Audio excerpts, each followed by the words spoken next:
जय हिंद साथियों, कैसे हैं आप लोग। तो उम्मीद करते हैं कि आप लोग अच्छे होंगे और आप लोग की 12th की तैयारी भी काफ़ी अच्छी चल रही होगी। और नहीं चल रही है तो सोचने की बात नहीं है, जो बीत गया सो बात गया। तो अब यहाँ से हम लोग काफ़ी अच्छे से ढंग से अपनी 12th की तैयारी, बोर्ड की एग्ज़ाम की तैयारी करेंगे और सोचेंगे नहीं कि कहावत है कि बूंद बूंद से ही तालाब भरता है।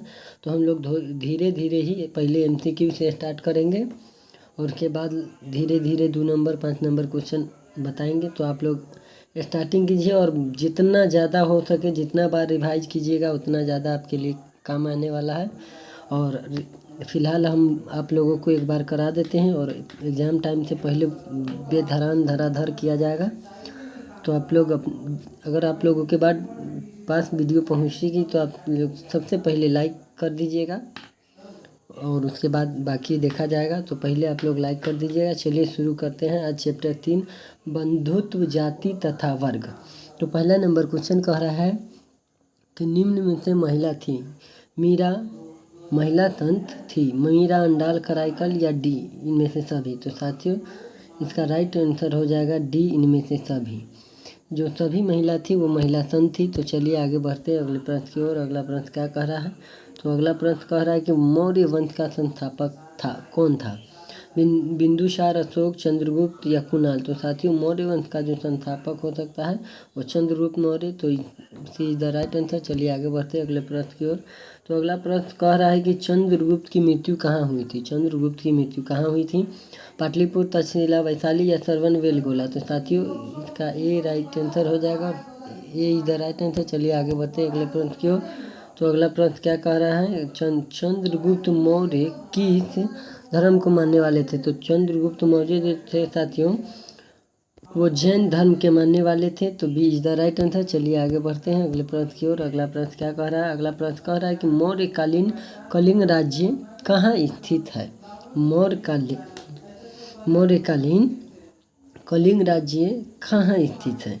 बंगाल, बिहार, उड़ीसा या मध्य प्रदेश। तो साथियों इसका C is the right answer, Orissa.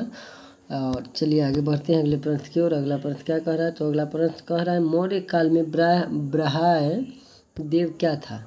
Maurya काल में ब्रहाय देव क्या थे। भूमिदान, पशुदान, कृषिदान या धनदान। तो साथियों इसका राइट आंसर हो जाएगा भूमिदान। ये इज द राइट आंसर। चलिए आगे बढ़ते हैं अगले प्रश्न की ओर। अगला प्रश्न कह रहा है कि अशोक का व्यक्तिगत धर्म क्या था। अशोक का जो था वो व्यक्तिगत धर्म क्या था।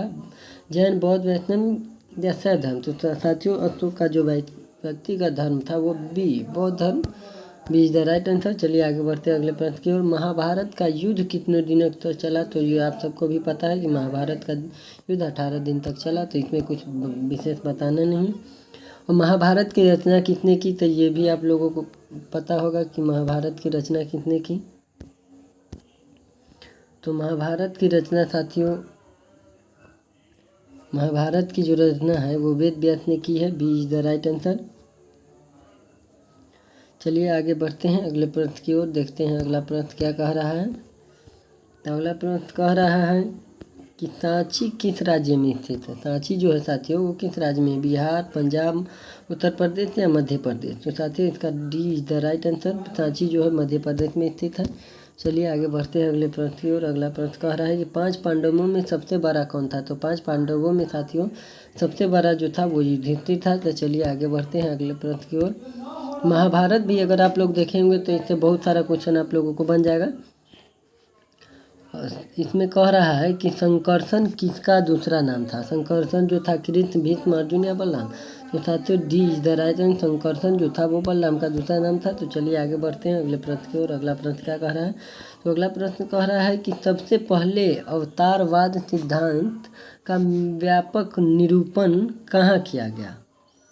सबसे पहले अवतारवाद का सिद्धांत का व्यापक निरूपण कहाँ किया गया। भगवत गीता, मनुस्मृति, ऋग्वेद या रामायण। तो साथियों इसका राइट आंसर हो जाएगा भगवत गीता। ए इज द राइट आंसर। चलिए आगे बढ़ते हैं अगले प्रश्न की ओर। अगला प्रश्न कह रहा है महाभारत की रचना किस भाषा में की गई।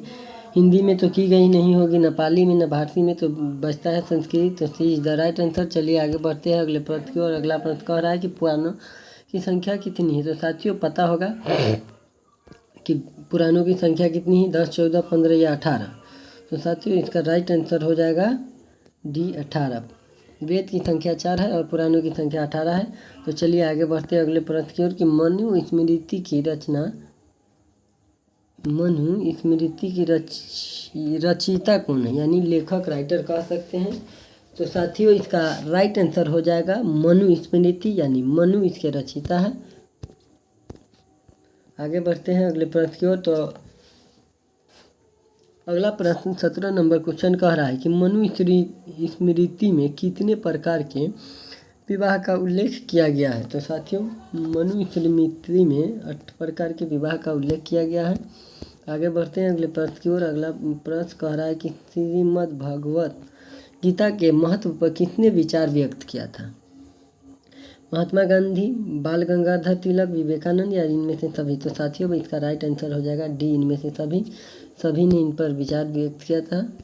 और चलिए आगे बढ़ते हैं अगले प्रश्न की ओर। तो अगला प्रश्न कह रहा है कि प्राचीन भारत का महाकाव्य का नाम क्या है।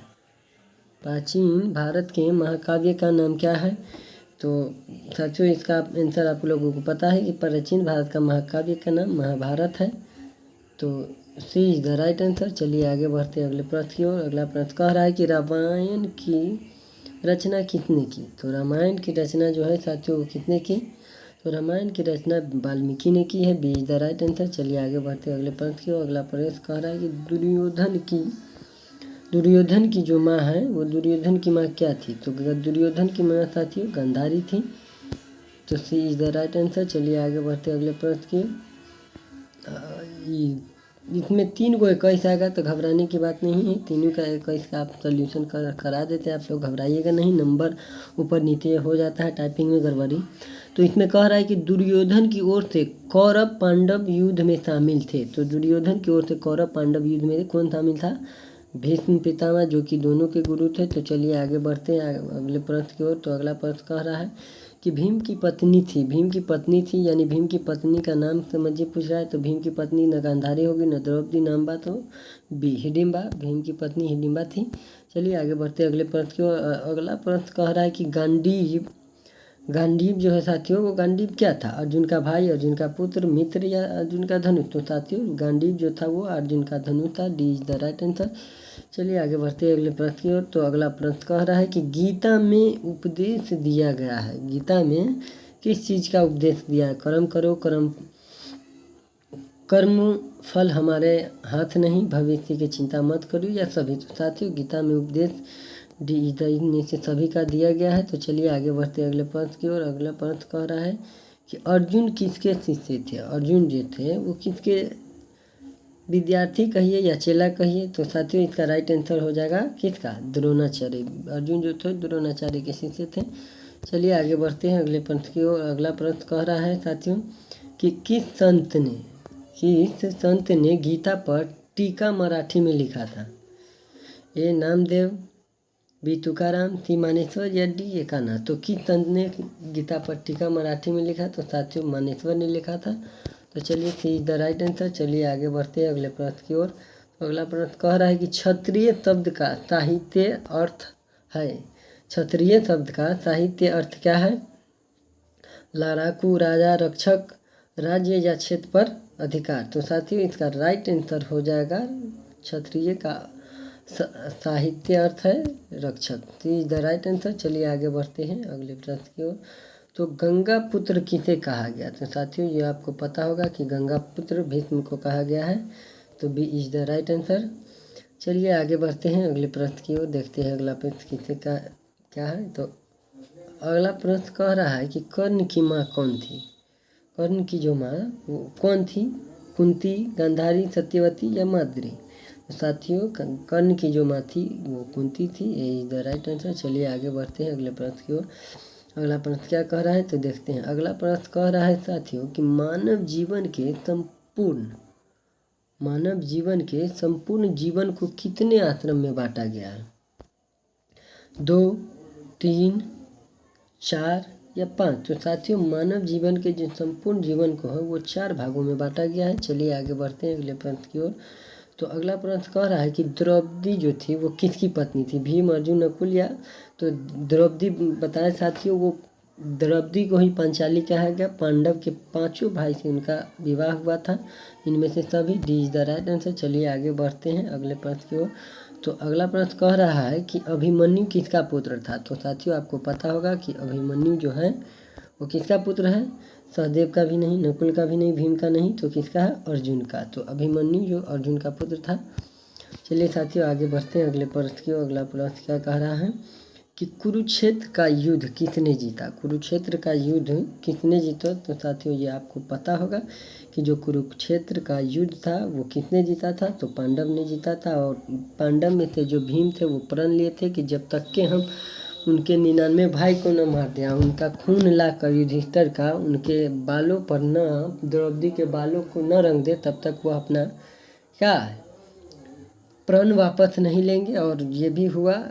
तो कौरव पांडव जो है वो युद्ध को जीते। तो साथियों आज का क्लास कैसा लगा आप लोग कमेंट में ज़रूर बताइएगा। और कोई कमी हुई है तो कोई बात नहीं, हम आपको इस कमी को पूरा करेंगे।